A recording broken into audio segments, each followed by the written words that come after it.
यां मेधां देवगणः इतरस्य उपासते तया मामद्य मेधयाग्ने मेधाविनं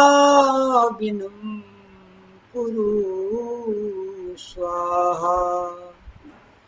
जगदीश जिसवर बुद्धि से सब देवगण तरते रहे, पितृगण आराधना जिसकी सदा करते रहे। उस श्रेष्ठ मेधा बुद्धि का वरदान हमको दीजिए, शुभ काम में हर जगह हर पल कल्याण मेरा कीजिए।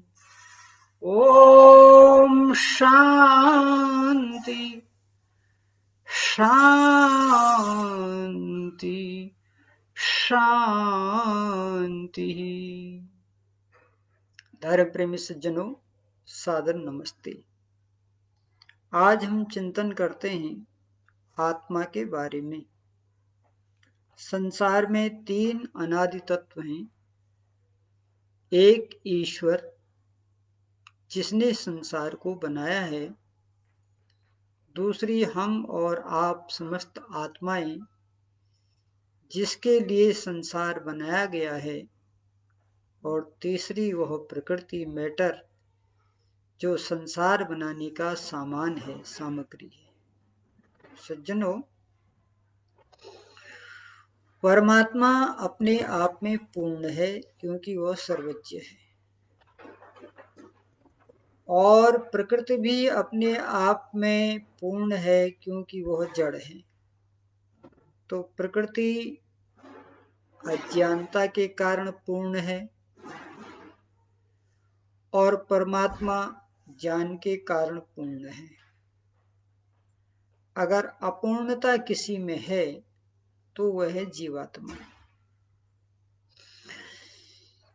और उस जीवात्मा को पूर्णता प्राप्त करने के लिए परमात्मा ने मानव शरीर दिया है। इसी मानव शरीर में आकर के आत्मा परमात्मा से मिल सकती है। यद्यपि परमात्मा मनुष्य के अतिरिक्त सभी प्राणियों के अंदर निवास करता है, परंतु उन प्राणियों को अपने अंदर परमात्मा की अनुभूति नहीं हो सकती है, क्योंकि उनके पास वो संसाधन नहीं है जिन संसाधनों के माध्यम से हम आत्मा और परमात्मा का चिंतन मनन कर सके। मनुष्य को यह अवसर प्राप्त हुआ है। यद्यपि आत्मा स्वभाव से पवित्र है, परंतु अविद्या के कारण यह आत्मा सुखी और दुखी हुआ करती है। सज्जनों, उपनिषद जो कि अध्यात्म के प्रबल ग्रंथ हैं, सर्वश्रेष्ठ ग्रंथ हैं, उन उपनिषदों के अंदर इस बात पर चिंतन किया है कि त्रिदोषात् बाधितः आत्मा, ये जो आत्मा की पवित्रता है, ये पवित्रता तीन प्रकार के दोषों के कारण ढकी हुई है,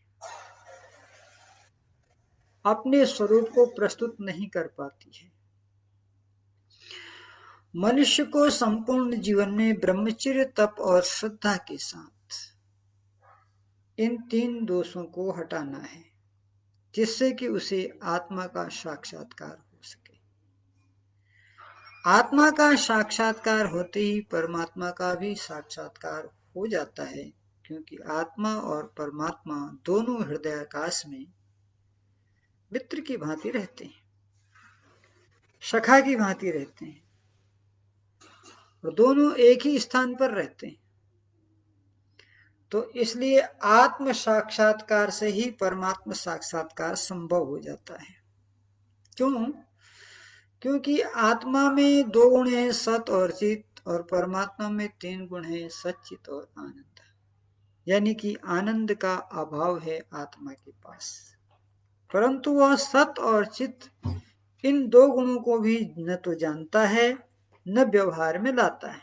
जिस दिन वह योग साधना के द्वारा सत क्या है और चित क्या है इसको जान लेगा और इस तद अनुकूल आचरण कर लेगा तो उसके पास बचता है आनंद। तो सत और चित स्वरूप को जान लेने वाला आत्मा परमात्मा के आनंद में समाहित हो जाता है। इसलिए उसे संपूर्ण जीवन में अपने आप को परमात्मा के सम्मुख रखने के लिए जो साधना करनी पड़ती है, वो साधना तो आप सभी लोग जानते हैं अष्टांग योग के माध्यम से होती है, परंतु उस साधना में जो विघ्न आ रहे हैं, उपनिषद के ऋषियों ने उनको 3 नाम दिया है। 3 दोषों के कारण आत्मा अपनी मूल स्वभाव को नहीं प्राप्त होती है। वो 3 दोष कौन है?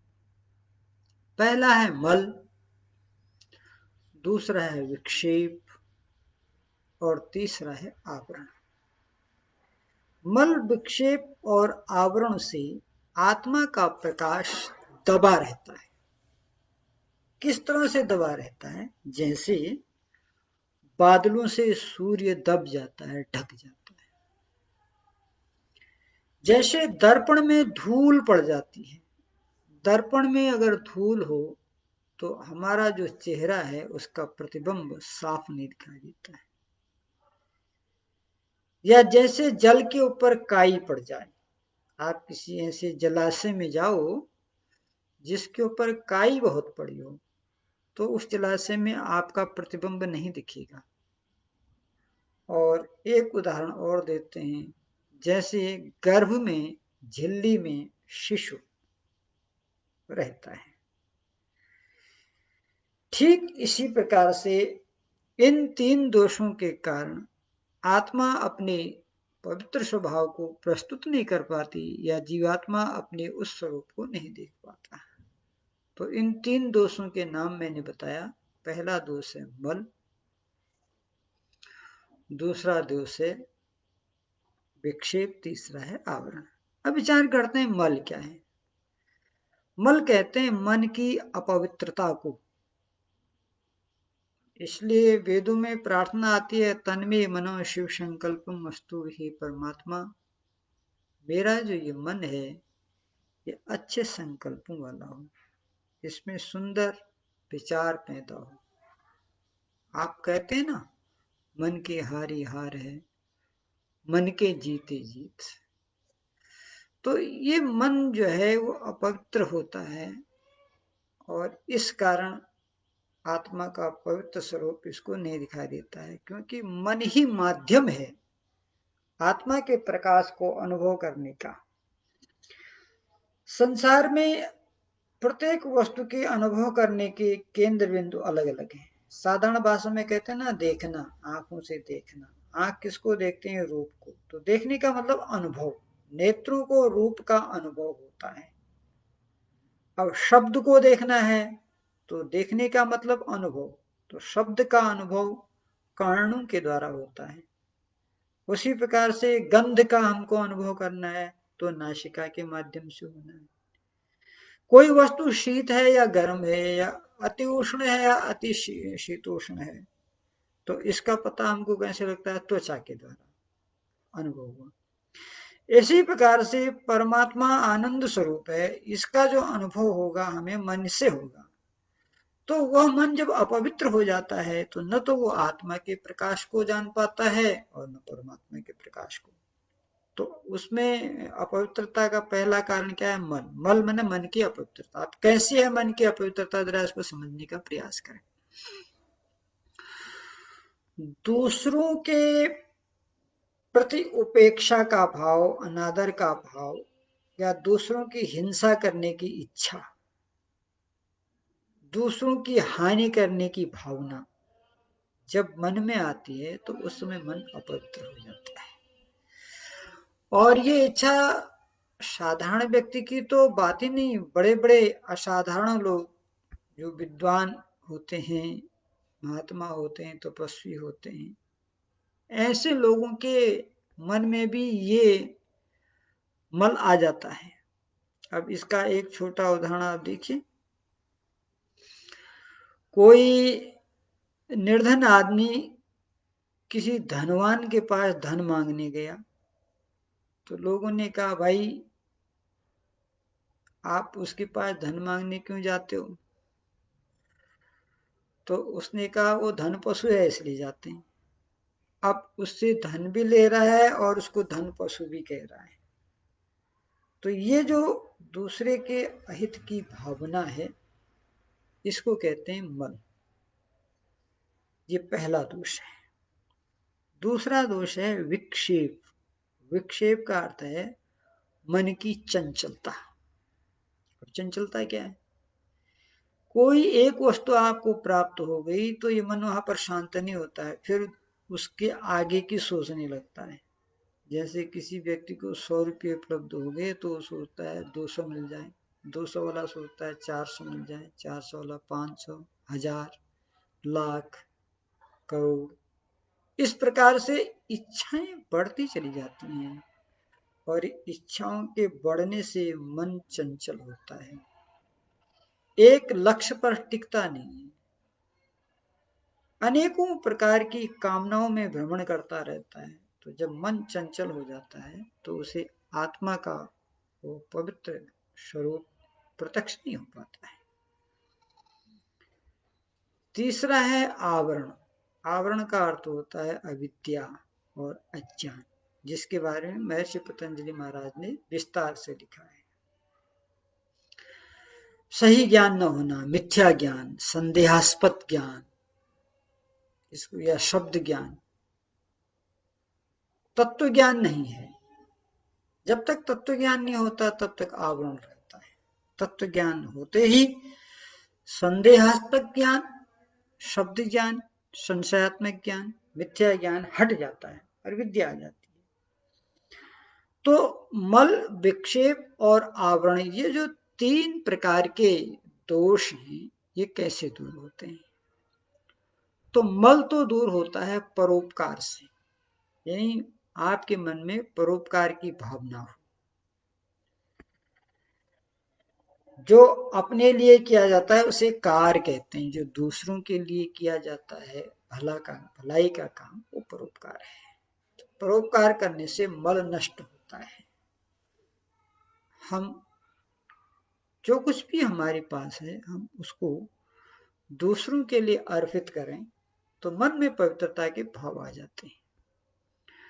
अब दूसरा है विक्षेप। मन की चंचलता कैसे दूर होगी? तो मन की चंचलता दूर होती है मेडिटेशन से, ध्यान से। प्रत्येक मनुष्य को प्रातःकाल और सायंकाल अपने इंद्रियों के बाह्य व्यापार को रोकना चाहिए। मन को पंच विषयों में जानने के रोकने के लिए प्रयत्न करना चाहिए प्रातःकाल बैठ करके। तो जितना मन में एकाग्रता आएगी उतनी इसकी चंचलता नष्ट होगी। अब हमारा जो तीसरा बिंदु है वो है आवरण, अविद्या। तो अविद्या कैसे नष्ट होगी? विद्या। इसलिए महर्षि देव दयानंद महाराज कहते हैं कि प्रत्येक मनुष्य को विद्या की वृद्धि और अविद्या का नाश करते रहना चाहिए। तो इस अविद्या को दूर करने के लिए हमारे पास सत्संग, स्वाध्याय, आत्मचिंतन, संध्या, ये सारे उपाय हैं।